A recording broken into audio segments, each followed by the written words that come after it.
નારાયણ હરે સ્વામિનારાયણ હરે. આજે રવિવારનો અનુક્રમમાં આમ તો આપણે વેદસ્તુતિ લેવાના જ, પણ કાલનું વચનામૃત આપણું આ કાર્યાનીનું 8મું, અને એમાં પ્રશ્ન જે છે આત્યંતિક કલ્યાણ કેને કહીએ એ આજે આપણે પૂરું કરવાનું છે. એટલે 5-6 લાઈન છેલ્લી બચેલી છે, તો એ 5-6 લાઈન પહેલાં આપણે પૂરી કરીએ એટલે વચનામૃતનો આપણો કાર્યક્રમ પૂરો થાય. એટલે પછી આપણે આપણા રવિવારના અનુક્રમમાં વેદસ્તુતિ લઈશું. ગઈકાલે આપણે ભગવાને જે કહ્યું કે ભાઈ આત્યંતિક કલ્યાણ કેને કહીએ એને વિશે ભગવાને આપણે જે સમજાવ્યું આપણે સમજી જઈએ કે મહારાજે શું કહ્યું કે બ્રહ્માંડનો જ્યારે પ્રલય થાય ત્યારે 24 તત્વ જે માયાના બનેલા છે તે પ્રકૃતિને વિશે લીન થાય, અને પ્રકૃતિના જે કાર્યો જે છે એ પ્રકૃતિ અને પુરુષ એ બંને અક્ષરધામને વિશે બેસી જાય. એટલે બધા જે પ્રલય જે છે તે આત્યંતિક પ્રલયની જે અવસ્થા હોય એને વિશે અક્ષરધામના તેજને વિશે, એટલે ચિદગન જેને કહ્યું, અક્ષરધામ જેને કહ્યું, તેજોમય જે ધામ જેને કહ્યું તે તેજ નામનું એમાં શું છે, તેજોમય દ્રવ્ય રહ્યું છે અક્ષરધામમાં, એટલે એને ગોલોક કહ્યું છે. ગોલોક, ગો એટલે શું, એનો અર્થ શું થાય તો તેજનો સમૂહ. તો તેજનો સમૂહ કંઈ અધરપધર નથી, નિરાકારવાદીઓ જેમ માને ને એ પ્રમાણે તેજોમય દ્રવ્ય રહેલું છે. એ દ્રવ્ય છે એને લઈને એ તેજ અંદરથી દેખાય છે, એટલે તેજ અંદરથી નીકળે છે, એટલે દ્રવ્ય પેલું તેજોમય છે. એટલે અક્ષરધામ એક એવી જગ્યા છે જેને જીવ જે છે એ ફીલ કરી શકે છે, એક્સપિરિયન્સ કરી શકે છે કે ભાઈ હું અક્ષરધામમાં આવ્યો, એનો અહેસાસ કરી શકે છે. એ એક જગ્યા, એક દિવ્ય સ્થાન છે કે જ્યાં ભગવાન અને મુક્તો અનંત કોટિકારથી અનંત કોટી મુક્તો અને બીજા જે કોઈ આપણે કહીએ ને નિત્ય મુક્તો ત્યાં બિરાજમાન છે, અને બીજા જે મુક્તો જે છે તે ત્યાં પછી એક એક કરીને પોતપોતાનું સ્થાન બનાવે છે. એટલે અક્ષરધામને સ્થાન તરીકે શાસ્ત્રોમાં કહ્યું છે. એટલે સ્થાન તરીકેનું વર્ણન કરેલું છે. એટલે સ્થાન એટલે કેવું સ્થાન છે, જે દિવ્ય જગ્યા છે જેમાં અપ્રાકૃત રીતે બધા જે દિવ્ય દ્રવ્ય એ અપ્રાકૃત દિવ્ય દ્રવ્યમાંથી એ અક્ષરધામ પોતે એ મટીરિયલમાંથી બનેલું છે. મુક્તોનો દેહ પણ એવો છે, ભગવાનનો દેહ પણ એવો છે. એટલે અપ્રાકૃત દિવ્ય વપુ કહ્યું. ભાઈ ઈશારા નહીં કરો અહીંયા બંને ભાઈ બહેન, શાંત થઈ આવો. એટલે કહેવાનું તાત્પર્ય શું છે કે એ અક્ષરધામ એવું છે કે જેની ત્યાં ગયા પછી કોઈ પણ જીવ પાછો અહીંયા આવતો નથી. અપુનરાવર્તી એ ભગવાનનું ધામ છે, અને એ ધામ પોતાનું સુખ આપે છે, એની સાથે સૌથી પરમ સુખ ભગવાનનું ત્યાં પ્રાપ્ત થાય છે જીવને. અને એ ધામમાં રહેલા ભગવાનના સુખનો મહિમા સૌથી વધારે એટલે છે કે ત્યાં ગયા પછી એ જીવને જે સુખની પ્રાપ્તિ થાય છે એ સુખને વિશે વચ્ચે કોઈ પણ પ્રકારના આપણે કહીએ ને બ્રેક્સ, એક એવું સુખ છે ન તૂટે એવું અતૂટ. એટલે ત્યાં જવાની આપણે વાત કરીએ છીએ. અહીંયા આપણે સેવા કરીએ છીએ, પણ અહીંયા આપણે દેહ ભાવમાં રહેલા છે. આપણો દેહ છે તે અપ્રાકૃત નથી, પ્રાકૃત છે. પ્રાકૃત લોકને વિશે પ્રાકૃત શરીરને ધારીને આપણે ભગવાનની સેવા કરીએ છીએ.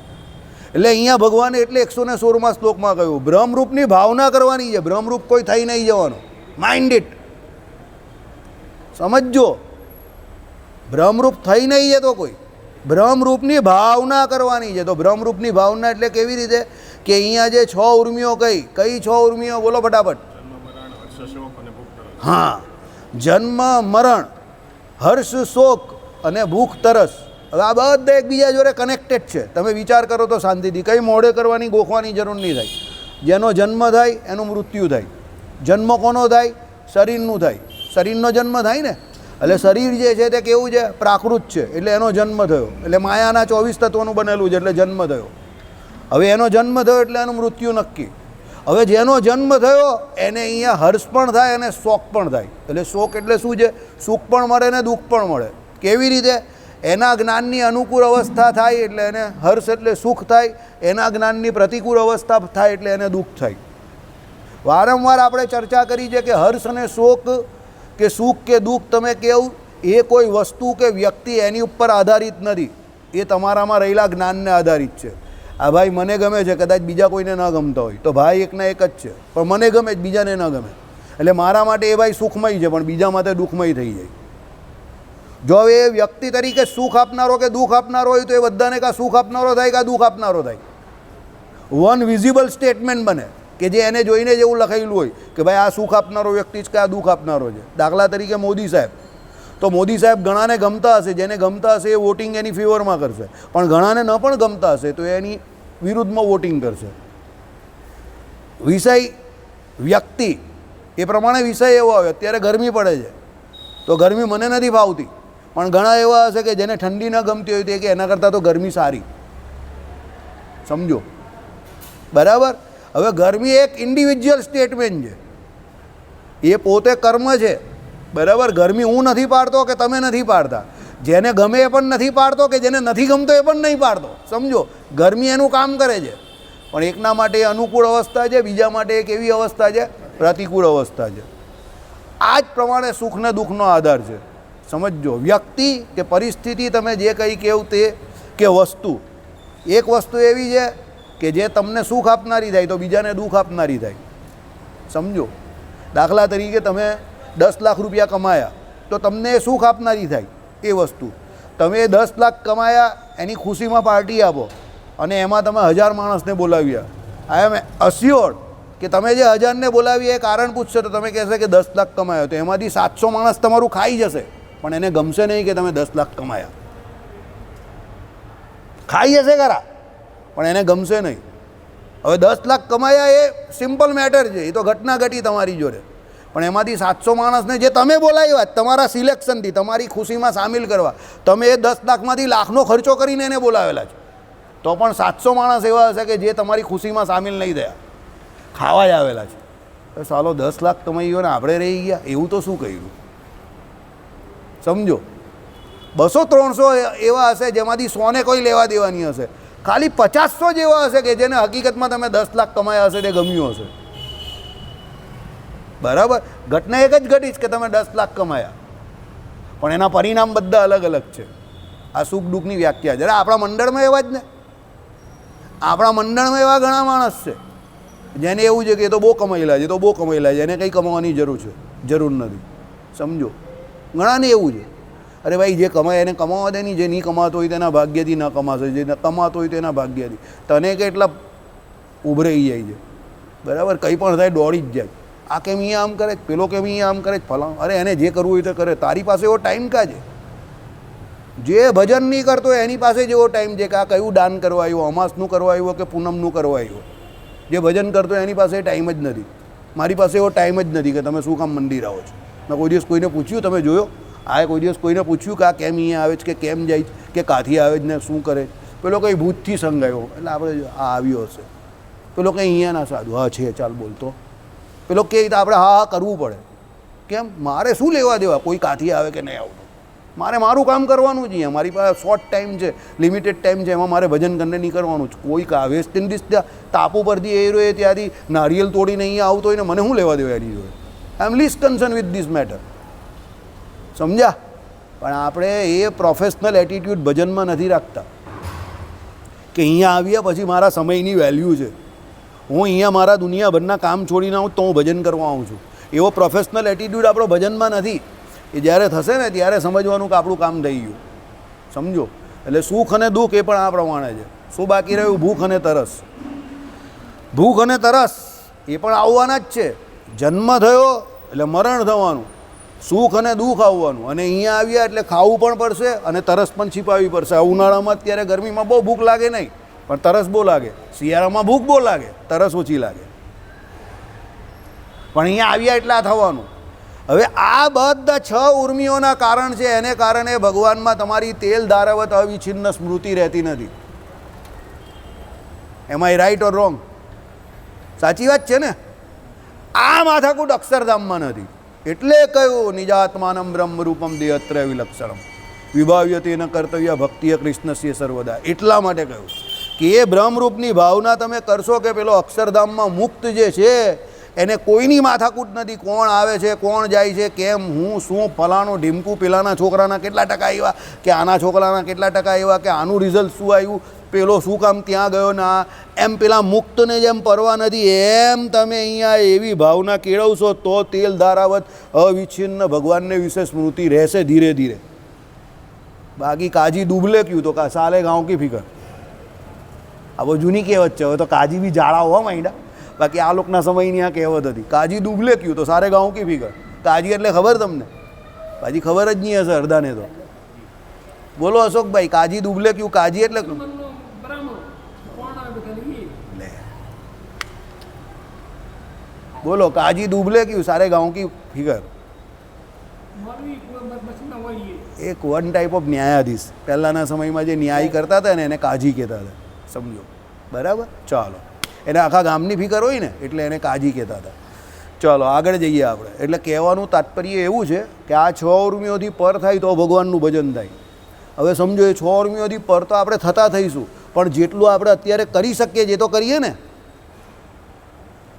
કે પારકી પંચાયત છોડી દઈએ, જે નથી કરવાનું એ કામ બંધ કરી દઈએ, નિષિદ્ધ કર્મથી બચીએ, જેટલા કામ કરવાના છે એમાંથી જેટલા થાય, જેટલા વધારે થાય એટલા કરીએ, જેમ બને તેમ વધારે લોકો ભગવાનને ઓળખે, ભગવાનનું ભજન કરીએ, એવા કાર્યો કરીએ તો ભગવાન આપણી ઉપર રાજી થાય, સમજો. એટલે એ ધીરે ધીરે આ એક ઘટનાક્રમ છે. એ ઘટનાક્રમથી આપણે જેમ જેમ આગળ વધશું તેમ તેમ ભગવાન આપણી ઉપર રાજી થતા જશે, બરાબર. પછી પેલો અક્ષરધામમાં મુક્તો જે ગયા ત્યાં ભગવાન બિરાજમાન છે ઓલરેડી, બરાબર. હવે જે અક્ષરધામમાં ગયો એને તો એ ભગવાનથી કંઈ છેટું નથી, કારણ કે એ તો ભગવાનથી નજીક પહોંચી ગયો. એટલે એના માટે તો ભગવાન નજીક છે ને ભગવાનને એ ને એના માટે ભગવાન બંને નજીક છે. પણ જે અહીંયા રહેલા છે એના માટે શું? તો એના માટે અક્ષરધામમાં રહેલા ભગવાન જે છે તે અહીંયા અવતાર ધારણ કરીને આવે છે. અને અવતાર ધારણ કરીને આવે છે ત્યારે મનુષ્ય રૂપ ધારણ કરીને આવે છે, પોતાના સમગ્ર ઐશ્વર્યને છુપાવીને આવે છે. તો પણ એ ભગવાન જે છે તે અક્ષરધામમાં જેટલા ઐશ્વર્ય અને સામર્થ્યવાળા હોય છે એટલા જ અહીંયા પણ હોય છે, પણ એ છુપાવીને રાખે છે. તમારા ખિસ્સામાં કેટલા રૂપિયા છે એ કોઈને ખબર નથી, કારણ કે તમે એ છુપાવીને રાખો છો. પણ એનો મતલબ એવો નથી કે તમારા ખિસ્સામાં કંઈ નથી. આજકાલ તો કાર્ડની અંદર રહેલા જ રૂપિયા, સમજો. એ ક્રેડિટ કાર્ડ ને ડેબિટ કાર્ડની અંદર લાખો રૂપિયા રહેલા છે. કાં ખબર પડે છે? લોકોને કાગળનો ટુકડો લાગે, સમજો, બરાબર, પણ રહેલા જ ને અંદર. એમ ભગવાન અહીંયા આપણા જેવા સામાન્ય મનુષ્ય થઈને આવે, ગોવાળોનું ઉચ્છિષ્ટ ખાય, ગાય ચરાવવા જાય, માં કહે તો રીસાઈ જાય, માતા એને બાંધી દે તો રડવા માંડે, બરાબર. ભૂખ લાગે તો માને જોર જોરમાં કહે કે ભૂખ લાગી છે, પેટ પકડીને બેસે, આપણા જેવી સમગ્ર ક્રિયા કરે. તો પણ એ ભગવાન છે તે પરબ્રહ્મ પુરુષોત્તમ નારાયણ છે. અને એ મનુષ્ય ચરિત્ર કરે, એની જોડે દિવ્ય ચરિત્ર પણ કરે કે પછી એ ભગવાનને બાંધે અને ભગવાનને કે કનૈયા તે માટી ખાધી, મોઢું ખોલ, ને મોઢું ખોલે તો એની અંદર અનંત કોટી બ્રહ્માંડના દર્શન પણ એ ભગવાન કરાવે. પણ એમના મનુષ્ય અવતારને વિશે પણ એ પરબ્રહ્મપણું બતાવવા માટે કેપેબલ છે, સમર્થ છે. એટલે માયાના 3 ગુણથી એ અભિભૂત થતા નથી. ત્યારે આપણે જીવ એ સત્વરજ અને તમ એ 3 ગુણ જેમ વર્તી એ પ્રમાણે એ જીવ ક્રિયા કરે છે. એટલે આપણે એનાથી અભિભૂત થઈ જઈએ છીએ, એટલે માયાના બંધનમાં આપણે આવી જઈએ છીએ. એટલે અહીંયા રહેલા જીવને કઈ સંજ્ઞા આપી? બદ્ધ સંજ્ઞા આપી. બદ્ધ એટલે બંધાયેલો. બંધાયેલો કેનાથી? પોતાના કર્મે કરીને, પ્રારબ્ધે કરીને સુખી થાય, દુઃખી થાય. સત્વરજ અને તમે 3 ગુણે કરીને એને કાળે કરીને, આ 3 કરીને બંધાયેલો છે. કાળ, કર્મ અને માયા, એ 3થી બંધાયેલો છે, એટલે એને બદ્ધ કહ્યો,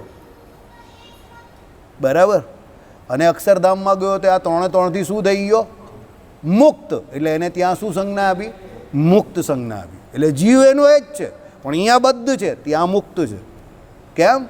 ત્યાં એ કાળ, કર્મ અને માયા આ 3થી મુકાઈ ગયો. હવે વાત આપણે અહીંયા પરમાત્માની કરીએ છીએ, કારણ કે મુખ્ય મુદ્દો અહીંયા પરમાત્મા છે. કે ભાઈ જીવનું આત્યંતિક કલ્યાણ કરવામાં જવાબદાર કે કૃપા, કોની કૃપાની જવાબદારી છે? તો પરમાત્માની કૃપાની જવાબદારી છે. હું જવાબદારી શબ્દ કેમ કહું છું? કે તમે તો ખાલી સાધન કરી શકો છો. તો પરમાત્મા એવું એક તત્વ છે કે જે તમારી પર કૃપા કરે, જેને કરીને તમારું કે મારું આત્યંતિક કલ્યાણ થાય. બાકી તમે સાધન કરીને મરી જાઓ તો પણ તમારા સાધનો દ્વારા તમે તમારું કલ્યાણ કરી શકો નહીં, જ્યાં સુધી પરમાત્માની કૃપા થાય નહીં ત્યાં સુધી. એટલે અહીંયા પ્રશ્ન કરેલો છે. શું કાલે આપણે જોયું કે ભાઈ ભગવાનનું સાકાર દિવ્ય સ્વરૂપ તેને જે વેદાંત શાસ્ત્ર જે છે તે નિર્ગુણ, અછેદ્ય, અભેદ્ય, સર્વત્ર વ્યાપક એવી રીતે કરીને પ્રતિપાદન કરે છે. તે જીવની બુદ્ધિમાંથી માયિક ભાવ ટાળવાને અર્થે નિર્ગુણપણે કરીને પ્રતિપાદન કરે છે. એટલે એકચ્યુઅલી અહીંયા જે વ્યાપકપણું કહ્યું કે નિર્ગુણપણું કહ્યું કે અછેદ્યપણું કહ્યું કે અભેદ્યપણું કહ્યું, એ કોઈ નિરાકાર બ્રહ્મ માટે નથી કહ્યું. સમજજો, એ તો જીવની બુદ્ધિમાં પેલો આપણા જેવું શરીર હોય ભગવાનને પણ તો બધા આપણા જેવા ભાવ પરથી નાખે ને પેલો ભગવાન નહીં શકે, એનો ભગવાન પણ આપણા જેવા જ છે. એ જીવની બુદ્ધિમાં આમાં કહ્યું એ પ્રમાણે કે શું જે ગાય કે જીવની બુદ્ધિમાંથી માયિક ભાવ ટાળવા માટે, કે પેલો જીવ ભગવાનને પોતાના જેવા માયાના ન સમજી બેસે એટલે ભગવાનને અહીંયા અછેદ્ય અભેદ્ય કહ્યા છે. બરાબર. વડતાલનું કયું વચનામૃત? 4 શાસ્ત્રે કરીને ભગવાનને જાણે તો પૂરો જ્ઞાની કહેવાય. કયું છે ને? બરાબર. વડતાલનું કયું છે? બીજું વચનામૃત છે. બરાબર. તેમાં જે વેદાંત શાસ્ત્રનું નામ કયું છે તે વેદાંત શાસ્ત્રમાં આ પ્રમાણે જ કહ્યું છે. તો ત્યાં પણ એ ભગવાનના જે આ પ્રમાણે ગુણ કયા છે તે કયા ભગવાનના કયા છે? અહીંયા આવેલા સાકાર ભગવાનના કયા છે. ત્યાં ચોખવટ નહીં કરી, અહીંયા ચોખવટ કરેલી છે.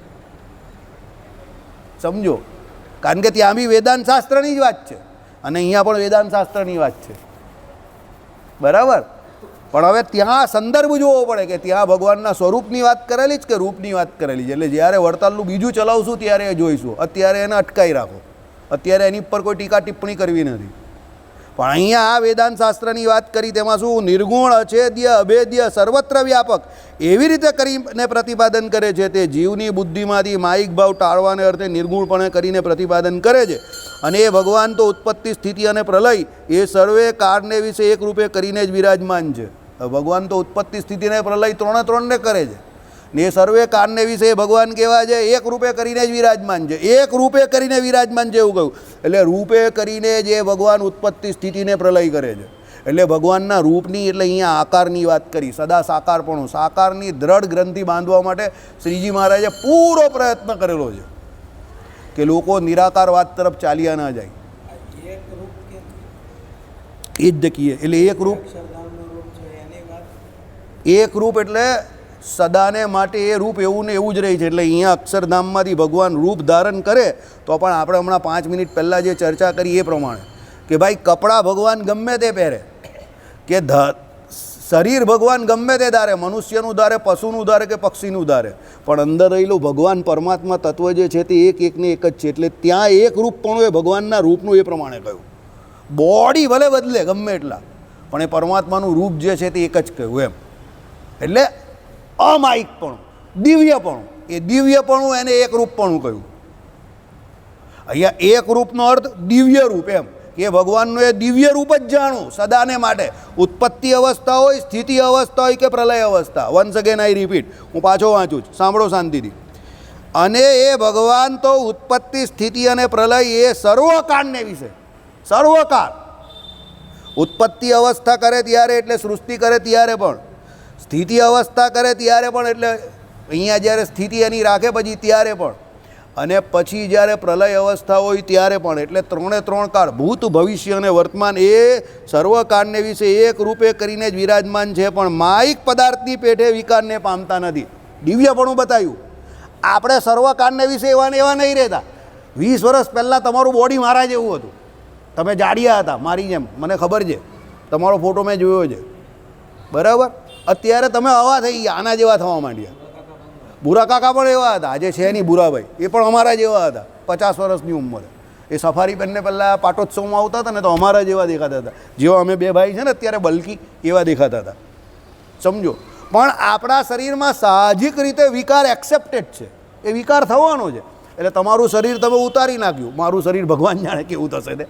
ગિરીશભાઈનું તો એવું ને એવું જ છે. સમજો. તમારા લોકોના શરીરમાં આકાશ વધશે હજુ, કારણ કે હજુ તમે યુવા હજુ થશો, 30-35 થશો એટલે તમારા બંનેનો આકાશ વધશે, તમારા બેનો વધશે, એ ગેરંટી. આ જીગર બી 10 વર્ષ પહેલાં આવો ન હતો, તમારા જેવો હતો, તમારા કરતાં થોડોક વધારે હતો. હવે અત્યારે જોઈએ આકાશ વધી ગયો. સમજો. કહેવાનું તાત્પર્ય શું છે? આપણા શરીરમાં વિકાર થયા કરે એટલે આકારમાં પરિણામ થાય, વધે ઘટે, આ બધું થાય. કેમ? આપણું શરીર દિવ્ય નથી, માયાનું બનેલું છે. ત્યારે ભગવાનનું શરીર એવું ને એવું જ રહે છે. એટલે ભગવાન એવા ને એવા જ રહે છે, રૂપ એવું ને એવું જ રહે, દિવ્ય. એટલે અહીંયા ભગવાને અહીંયા શું કહ્યું કે એ અક્ષરધામસ્થ રૂપ જેમ દિવ્ય છે ને એમ અહીંયાનું રૂપ પણ દિવ્ય જ સમજવાનું છે, ભલે એ મનુષ્ય રૂપ ધારણ કરીને આવે. સમજો. કારણ કે ભગવાનને કાળ કર્મને માયા કંઈ કરી નહીં શકતા, એ એનાથી પર છે, એ બધી ભગવાનની શક્તિ છે. સમજજો, જીવના કર્મ ભગવાનની શક્તિ નથી, પણ એ ભગવાને આપણા માટે રાખેલા છે કે કાલે ઉઠીને કોઈ ભગવાન પર ડાઉટ કે શંકા ના કરે કે ભાઈ મને તે દુઃખી કેમ કર્યો ને આ બાજુવાળાને સુખી કેમ કરી નાખ્યા, અને તો વાળ જ નહીં કપાવવાના, કોઈ દિવસ ચિંતા જ નહીં. સમજો, અને અમારે વાળ કપાવવા જવાનું, ભગવાન કે ભાઈ એના કર્મ પ્રમાણે એનું છે, તારા કર્મ પ્રમાણે તારું છે. એટલે કર્મનું ભગવાને એ પ્રમાણે ખાતું રાખ્યું. આઈડિયા આવી ગયો? કાળ અને માયા એ બંને ભગવાનની શક્તિ છે.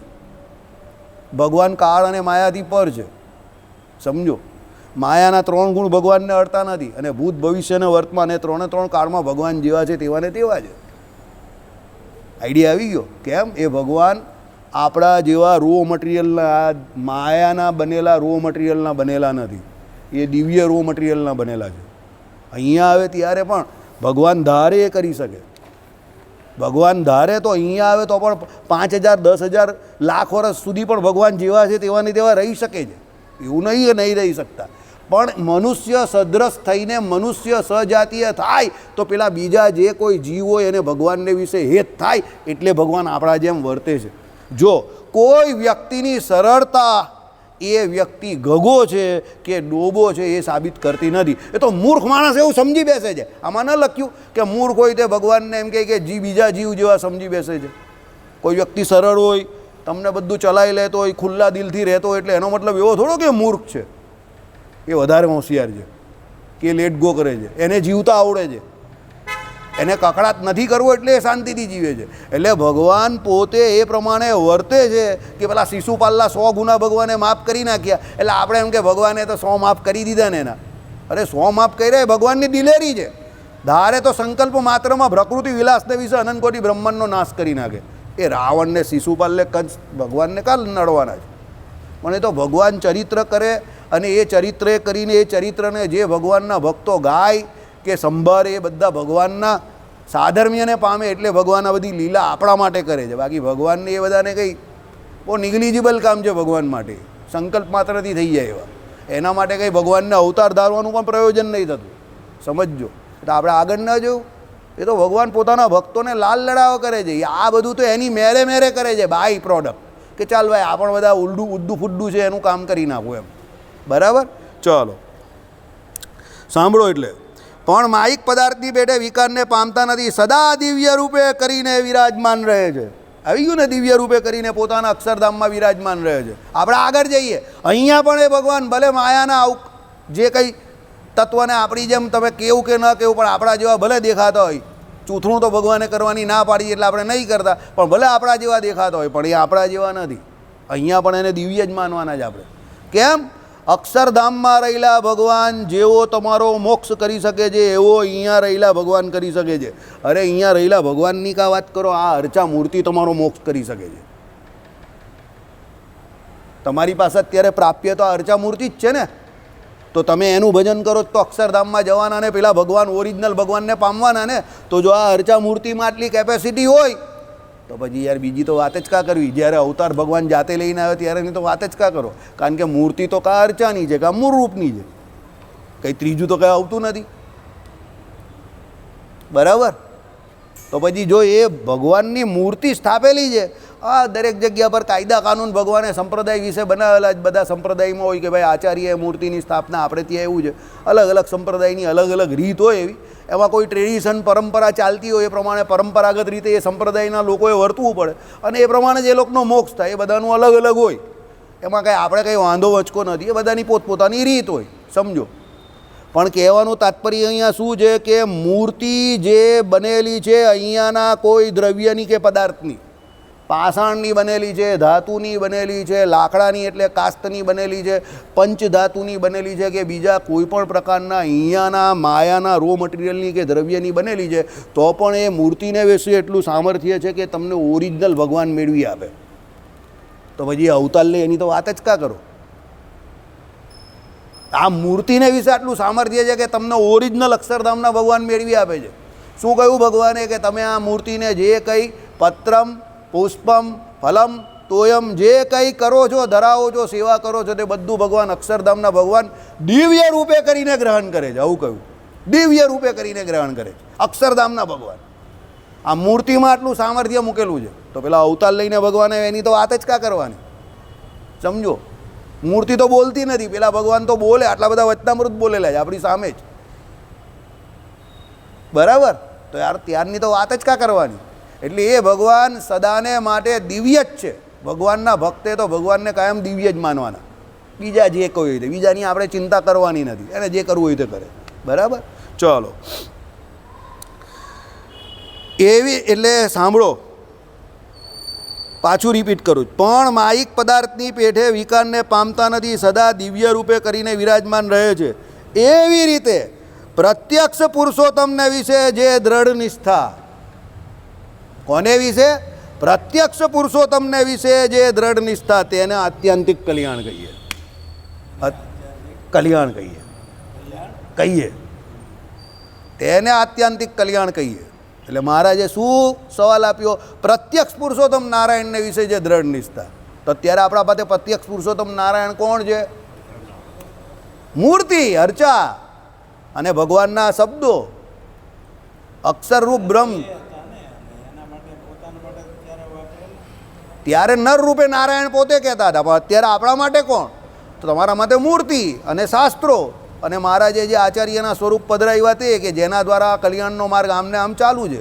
એટલે આચાર્યો, મૂર્તિ અને શાસ્ત્રો, એમાં ભગવાન એટલા ને એટલા જ રહ્યા છે જેટલા પહેલાં 200 વર્ષ પહેલાં રહેલા. બરાબર, એટલે તમારે અત્યારે જે કોઈ આચાર્યો હોય તો એમની ઉપર, શાસ્ત્રો હોય તો સંપ્રદાયના શાસ્ત્રો ઉપર, અને મૂર્તિ જે છે તેની ઉપર પૂરેપૂરો પ્રત્યક્ષપણાનો ભાવ રાખવાનો. તમને ભગવાન મળી ગયા, પૂરી થઈ ગઈ વાત. એટલી નિષ્ઠા ભગવાનને વિશે રાખવાની. પછી એ ભગવાન જે કહે તે તમારે માનવું પડે. પણ બરાબર, એ ભગવાન પછી એમ કહે કે ભાઈ વલ્લભ સંપ્રદાયની જે કંઈ રીત છે એ પ્રમાણે સેવા રીતિ સ્વીકારી છે, તો તમારે એ માની લેવાની કે ભાઈ સ્વીકારી તો સ્વીકારી, ભગવાને સ્વીકારેલી જ ને, મને કાં વાંધો હોય. એ રામાનુજાચાર્યનો વિશિષ્ટાદ્વૈત મત સ્વીકાર્યો હોય તો સ્વીકારી લેવાનો તમારે. પછી એમાં તમારે વાંધો વચકો નહીં કરવાનો. તમે જાતે જોઈ જાણી જોઈને બધા વાંધા વચકા ઊભા કરો, બીજાને વાંધા વચકા ન હોય તો પણ તમે જાણી જોઈને ઊભા કરો, તો એ પછી તમને નિશ્ચય નથી ભગવાનનો, તમારું પોતાનું ડાપણ તમે ઉમેરો છો અંદર. ડાપણ કરવાની ભગવાને નહીં કઈ વાત. સમજો, ભગવાન જે કહે એ કરવાનું છે, ભગવાન જે કરે એ નહીં કરવાનું. બરાબર, કોઈ કહે કે ભાઈ અદ્વૈત મતનું ભગવાને પણ ખંડન કરેલું ને, એ સમયે કરવાની જરૂર હતી તો કરી ભગવાને, પરિસ્થિતિને અનુસાર. પણ અહીંયા કંઈ જગતગુરુ શંકરાચાર્ય કે અહીંયા હલવો વેચવા થોડા આવેલા. એવું કે જગતગુરુ શંકરાચાર્ય અહીંયા હલવો વેચવા થોડા આવેલા, કે અહીંયા હલવો બનાવવાની રેસીપી બંધ કરવા આવેલા. એમને તે સમયે જે જરૂરિયાત હતી તે એમણે કરી. એમણે વિષ્ણુ ભગવાનના સ્તોત્ર બનાવ્યા, શિવજીના સ્તોત્ર બનાવ્યા, કેટલી બધી મૂર્તિઓની સ્થાપના કરી, કેટલા બધા મંદિરોના જીર્ણોદ્ધાર કરાવ્યા, બીજા કેટલા બધા શાસ્ત્રોની રચના કરી, પ્રસ્થાંતરયી થઈ ગયા, કેટલા શાસ્ત્રોની રચના. હા, જગતગુરુ શંકરાચાર્યની હમણાં જ વાત આવેલી. 4 જગ્યા પર એમણે મઠોની રચના કરી. સમજો, બરાબર, અદ્વૈત મતનું સ્થાપન એમણે કર્યું. તો એ સમયને અનુકૂળ એમણે એ કર્યું હોય. બરાબર, રામાનુજાચાર્યને પછી ભક્તિ સંપ્રદાયના આચાર્ય કહેવાય. એમણે એ જે કરવું હોય તો એમણે ભક્તિ માટે ડિસ્ટિંક્ટ બંને વચ્ચેનો તફાવત બતાવ્યો કે ભાઈ ભક્તિ કરવી હોય તો ઉપાસ્ય ઉપાસક ભાવ જોઈએ. તો એમણે જીવ અને પરમાત્મા બંનેને જુદા બતાવી દીધા પૂરેપૂરા. પેલામાં એક બતાવેલા તો આમાં જુદા બતાવ્યો એમણે. ત્યારે એકની જરૂરિયાત હશે, કારણ કે નાસ્તિકો હતા. કારણ કે બૌદ્ધ અને જૈનોમાં પણ પાછો ફરક છે. જૈન પાછા આત્માને માને છે, બુદ્ધો તો એ પણ નહીં માનતા. હે, કોણ? બુદ્ધો કહેતા જ નથી એને કંઈ. બુદ્ધો સ્થિર આત્માને માનતા જ નથી. હા, જીવને જ નહીં માનતા. તરંગ માને, જ્ઞાનની તરંગ આવે ને જાય, આવે ને જાય, આવે ને જાય, એવું કોઈ સ્થિર નહીં માનતા. સત દર્શનને તમે વાંચો શાંતિથી તો સત દર્શન સનાતન સંસ્કૃતિની સૌથી મોટી વિશિષ્ટતા છે. બધાને સનાતન સંસ્કૃતિની અંતર્ગત લીધેલા જ પાછા. અને એમાં 2 નાસ્તિક અને 4 આસ્તિક એમ કરીને 6 દર્શનને, દર્શન શાસ્ત્રોનો સ્વીકાર કરેલો છે. અને એ દર્શન શાસ્ત્રોને આપણા વિદ્યાર્થીઓને ભણાવવામાં આવે છે. તો સ્વીકારેલા હોય તો જ ભણાવવામાં આવે ને. તો એ વૈવિધ્યપણું જે છે ને એ ઝઘડો કરવા માટે નથી. એ વૈવિધ્યપણું સનાતન સંસ્કૃતિમાં સ્વીકાર્ય છે, તેને તમારે સ્વીકારવું પડે. તમારે દરેકની માન્યતાને પૂરેપૂરું સન્માન આપવું પડે. આપણી સંસ્કૃતિ એવી છે. અહીંયા શક્તિના ઉપાસક પણ છે, અહીંયા શિવના ઉપાસક છે, અહીંયા શિવને નિરાકારપણે માનનારા પણ છે, અહીંયા શિવને સાકારપણે માનનારા પણ છે. સમજો, અહીંયા નારાયણના ઉપાસક પણ છે. તો એ બધાને તમારે પોતપોતાના હિસાબે એની ભાવના જે છે એને તમારે રિસ્પેક્ટ, માન, આદર આપવો પડે. ભગવાને જે કર્યું એ બધું બરાબર, આપણે વિશિષ્ટા દ્વૈતી એ પણ બરાબર, આપણે વિશિષ્ટા દ્વૈત મતને માનવાનો એ પણ બરાબર. સમજો, પણ મોદી સાહેબ કે એ પ્રમાણે પુતિનને ચોખ્ખું કહી દીધું મોદી સાહેબે, this is not a time for war. અને that was a non reversible statement. ત્યાંથી પુતિને કોઈ જવાબ નહીં આપ્યો. ઇઝરાયલને હમાસના યુદ્ધ વખતે પણ રમજાનમાં સીઝફાયર કરવા માટે પેલો નેતાન્યાહુ છે ને, એને મોદી સાહેબે અહીંયાથી માણસ મોકલીને કહ્યું કે 1 month you should wait, Ramzan છે હમણાં સીઝફાયર કરો, તો સીઝફાયર રાખ્યું. સમજો, કહેવાનું તાત્પર્ય શું છે? અત્યારનો સમય કોઈ પણ પ્રકારના ખંડન મંડનનો નથી. ભારતને હિન્દુ રાષ્ટ્ર બનાવવા માટે બધા દરેક જગ્યા પરથી જેનાથી જેટલી થાય એટલી તાકાત લગાડીને સરકારને મજબૂત કરીને હિન્દુ રાષ્ટ્ર બનાવવા માટે પ્રયત્ન કરે છે. તો અત્યારે ખંડન મંડનનો કે હું જ સાચો એવું સાબિત કરવાનો સમય ચાલતો નથી. યાદ રાખો, અત્યારે બધાએ સાથે રહેવાનું છે. એક છત્રીની અંદર બધા છે, વન અમ્બ્રેલા, અને એની વચ્ચે પેલો દાંડો, હું જે કાયમ આપણે ચર્ચા કરીએ જ ને એ પ્રમાણે, એ દાંડો કોણ છે ખબર? Mister PM. એ દાંડાની ઉપર બધા દાંડા રહેલા છે. મેઇન પેલો છત્રીનો દાંડો છે ને એની આગળ પાછળ, એ દાંડો ગબડી જાય તો બધા ગબડી જાય એવું છે. એ તમને શું આપવા માંગે છે એની તમને કદર નથી, તમને ખબર નથી, કારણ કે તમે 1000 વર્ષથી ગુલામ પ્રકૃતિ, ગુલામ માનસિકતામાં જીવતા આવેલા છે. તાજમહલને કેમ આપણે ત્યાં 8મી અજાયબી બનાવી? કોણાર્કનું સૂર્ય મંદિર કેમ ન બને? સૂર્યના કિરણો અંદર સીધા જાય છે. અને એવા ભારતમાં ઘણા બધા મંદિર છે કે જે ભૌતિક શાસ્ત્ર, રાસાયણિક શાસ્ત્ર અને બીજા ઘણા બધા શાસ્ત્રોના પુરાવા રૂપે આપણા વૈજ્ઞાનિકે 53,000-52,000 વર્ષો પહેલાં બનાવેલા છે. એમાં એટલી બધી અજાયબી છે કે તાજમહલ તો કંઈ છે જ નહીં. તો તાજમહલ કેમ આપણે ત્યાં 8મી અજાયબી કહેવાય? આપણા મંદિરમાંથી કોઈ કેમ નહીં? ધીસ ઇઝ ઓલ ઇન્ટરનેશનલ નહીં, ઇન્ટરનલ પોલિટિક્સ. અને એ પોલિટિક્સનો આપણે શિકાર બનેલા છે. આપણી ઓળખાણ આપણા મંદિરોથી થવી જોઈએ. તાજમહલ તો 600-700 વર્ષ જૂનું મોન્યુમેન્ટ્સ છે ખાલી. એ પહેલાંના આપણે ત્યાં બધા બહુ મોટા મોટા ને ધરખમ મંદિરો બનેલા છે, જેમાં રામ મંદિરમાં સીધું પેલું ભગવાન રામચંદ્રજીના તિલક ઉપર કેવો પ્રકાશ પડતો હતો. એવા નેચરલ સૂર્યનારાયણના પ્રકાશ પડનારા દેવીના લક્ષ્મીજીનું મંદિર છે, જે લક્ષ્મી માતાના ચરણારવિંદને સ્પર્શ કરે અને માથાને સ્પર્શ કરીને એ કિરણ સીધું બહાર નીકળી જાય વર્ષમાં 2 દિવસ. સમજો.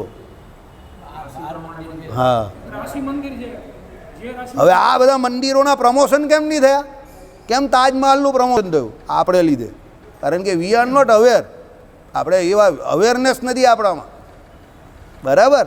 એટલે કહેવાનું તાત્પર્ય એવું છે કે એ માણસ જે કરી રહેલો છે એને કરવા દેવું.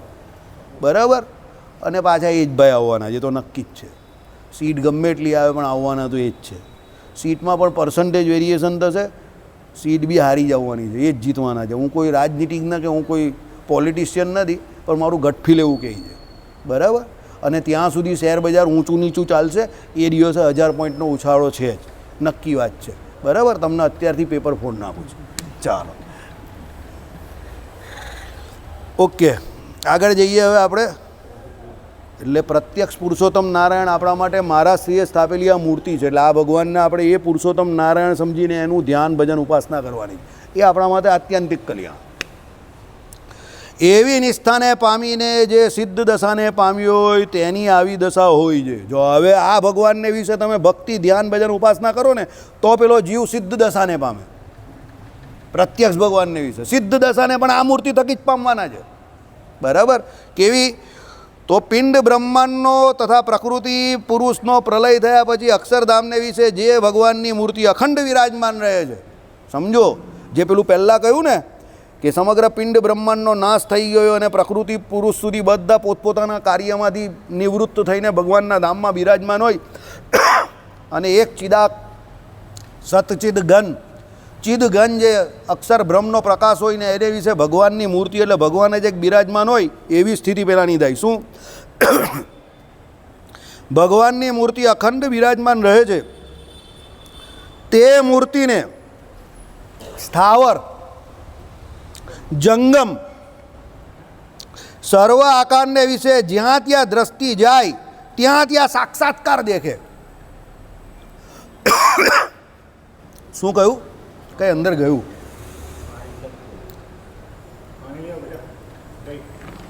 મને એવી આદત નથી ને ભાઈ ઓર્ડર કરવાની.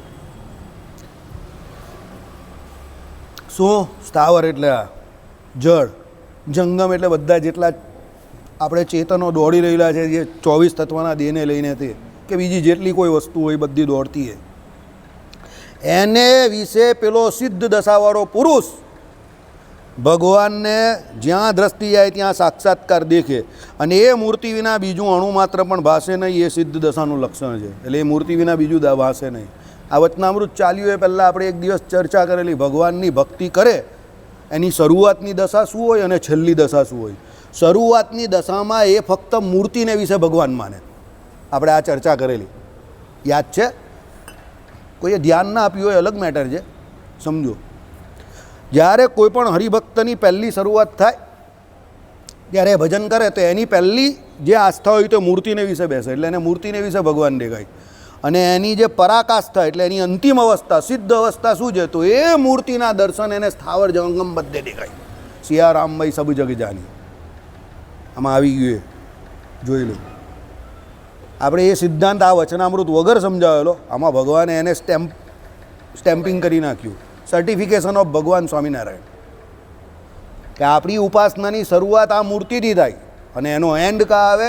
દરેકમાં જીવ પ્રાણી માત્રમાં કે ભાઈ જળ અને ચેતન દરેકમાં એ જ ભગવાનની મૂર્તિ દેખાય.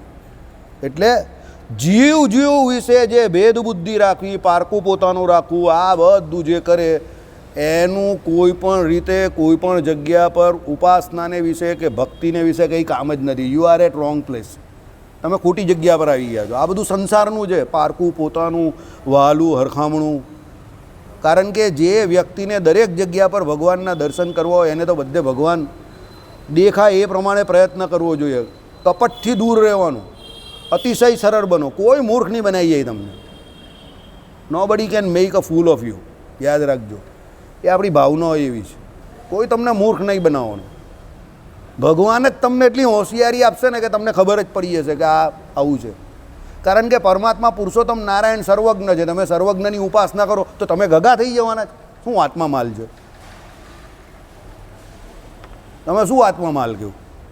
હા, તમે ખાલી એ કહેવા પૂરતું કહેતા હો કે તમે ખાલી એ તમારા આચરણમાં ન હોય એને બોલવા પૂરતું બોલતા હો ને તમે ભજન ન કરતા હો તો પછી તમને અલગ વાત છે. તમે કપટ કરતા હો તો અલગ વાત છે. બાકી તમે હકીકતમાં એની ઉપાસના કરતા હો તો મહારાજે કહ્યું એ પ્રમાણે કે એની જ્ઞાન શક્તિ પણ વધે ને એનું સામર્થ્ય પણ વધે. તો પછી એને કોણ મૂર્ખ બનાવી જવાનું? સર્વજ્ઞની ઉપાસના કરે. આજ એને દરેક જગ્યા પર ભગવાન દેખાતો હોય એને કોણ મૂર્ખ બનાવવાનો? અને એને આ દુનિયામાં એવું લેવાનું શું હોય કે કોઈ એને મૂર્ખ બનાવી જાય? અશોકભાઈ પાસે કોઈ ઘી લઈ ગયો અને પૈસા ના આપ્યા તો એ ટેન્શન ને. તો અશોકભાઈ એમ જ માનીને ચાલે મારે યજ્ઞને વિશે જ દેવાના, તો 2 આપે કે 5 આપે કાં ફેર પડી જાય? તો ફાયદો જ છે. 5 લઈ જાય તો 5નો ફાયદો ને 2 લઈ જાય તો 2નો ફાયદો. એ તો અંદરથી પૈસા કમાવા હોય તો ટેન્શન છે ને એને. પણ આને બધે જ ભગવાન દેખાતા હોય તો એને કાં પૈસાનું ટેન્શન છે? પછી સમજો, એકડા બગડા ગણે એને ટેન્શન છે ને, પણ આ તો એકડા બગડાથી પર થઈ ગયો અને બધે જ ભગવાન દેખાય છે. આઈડિયા આવી ગયો? એટલે શું કહ્યું સાંભળો. તે મૂર્તિને સ્થાવર જંગમ સર્વ આકારને વિશે જ્યાં ત્યાં દ્રષ્ટિ જાય ત્યાં ત્યાં સાક્ષાત્કાર દેખે, અને એ મૂર્તિ વિના બીજું અણુ માત્ર પણ ભાષે નહીં. એ સિદ્ધ દશાનું લક્ષણ છે. એને બીજું કંઈ દેખાય જ નહીં. અણુ માત્ર પણ એકલા ભગવાન જ દેખાય. કેમ? એ મૂર્તિ એણે સિદ્ધ કરી નાખી. એટલે કાયમ વારંવાર આપણે આ સભામાંથી કહીએ છીએ જેટલું બને એટલું ભગવાનની મૂર્તિની સામે વધારે ઊભા રહો. પણ એ અઘરું કામ એટલા માટે છે કે તમારું મન સ્થિર નહીં હોય તો તમે ન ઊભા રહી શકશો. તમે 2 મિનિટ ઊભા રહેશો પછી આમ તેમ ફરતા થઈ જશો. જેનું મન સ્થિર હોય એ જ મૂર્તિ પાસે ઊભો રહી શકે. અને ભજનનું પેરામીટર મારી દ્રષ્ટિએ તો આ જ છે કે જે જેટલો મૂર્તિની સામે વધારે ઊભો રહી શકે એટલું ભજન વધારે કરી શકે. પછી કોઈ મને ગમે તે કહેતો હોય ને કે ના મારું આ અંગ છે ને પેલું અંગ છે, એ અંગ નથી તારું, પણ તારાથી મૂર્તિ સામે નથી ઊભા રહેવાતું એટલે તું બીજા બધા રસ્તા ગોતીને એ કરે છે.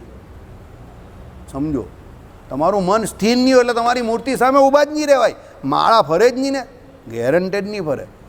તમારું મન સ્થિર નહીં હોય તો પછી તમારે ખૂણા ગોતવા પડે, ફર્યા કરવું પડે, આમ જાઓ તેમ જાઓ, આમ જાઓ આમ તેમ, તમારું મન ભટક્યા જ કરે, સમજજો. અને જેને મૂર્તિને વિશે અને સમયનો ઇન્ટરેસ્ટ હોય કે ભાઈ મારો સમય અહીંયા જ, એટલે સીધો આવીને મંડી જ પડે, ધારધાર એ કર્યા જ કરે. એવા ઘણા હરિભક્તો છે કે જે બધી મૂર્તિની સામે 25 માળા ફેરવી જ નાખે, એટલે એની 125 માળા તો આમ જ ફરી જાય. પછી આ ભગત કે 100 માળા ફેરવ્યો, હવે 125 તો આમ જ થઈ ગઈ એની, તો સોના કા ગીત ગાઈતું. હરિકૃષ્ણ મહારાજ પાસે 25, નારાયણ મુનિદેવ પાસે 25, સુખ સૈયામાં 25 ને ઘનશ્યામ મહારાજમાં 25, 100 થઈ ગઈ ને. પ્રદક્ષિણા ફરે બીજી, એટલે 125 થઈ ગઈ. મંદિરમાં રહે એમાં 125 માળા એની. આ ભાઈ કંઈ 100 માળા ફેરે, હવે 125 તો મંદિર ફેરવીને ગયો એ, તો 100ની કા વાત કરે તું, સમજો. એવા કેટલા હરિભક્તો સવારે આવે છે. હું કંઈ આ તમને કંઈ જોક નહીં મારતો કે આ તમને કંઈ હવામાં ઉડતી વાત નહીં કરતો, આ ભગતને પૂછી લેજો, એવા કેટલા આવે છે. આ બધી બાજુ 25 ફેરવે ને ઘનશ્યામ મહારાજ મેં એમ કરીને 101નો ટાર્ગેટ પૂરો કરે ને પછી 25 પ્રદક્ષિણા કરે. ત્યારે પણ એ કોઈની જોડે વાત નહીં કરતો હોય, એ માળા જ ફેરવતો હોય. 125 માળા ફરી ગઈ એની. 125 માળા એટલે કેટલા? 10,000 નામ તો એના 12,500 નામ તો સવારે જ લેવાઈ ગયા. હિસાબ થઈ ગયો એનો, સમજો. બરાબર. જો જેને કરવું છે એનાથી બધે થાય, નથી કરવું એની પાસે 100 બહાના છે. अगर काम करने की सिर्फ एक ही वजह है और काम नहीं करने के 100 बहाने हैं. ભજન કરવું હોય તો 100% થાય તમારાથી. મન સ્થિર રાખવું હોય તો 100% રહે. તમે નક્કી કરી દો કે મારે કરવું જ છે, તો કોણ તમને રોકે છે? કોઈ નહીં રોકતો. બરાબર. એટલે આ કરવાનું છે, સમજો. બોલવાથી કંઈ થતું નથી, કામ કરવું પડે. આપણી સંસ્કૃતિ કર્મની છે અને ભાવનાની છે. કર્મ કરવાનું છે અને કયા ભાવથી એ કર્મ કરો છો એની છે. ફક્ત ને ફક્ત બોલવાની નથી. બોલવાથી કંઈ થતું નથી, કર્મ કરવું પડે. બરાબર. ચાલો 5 મિનિટ પેલું વેદ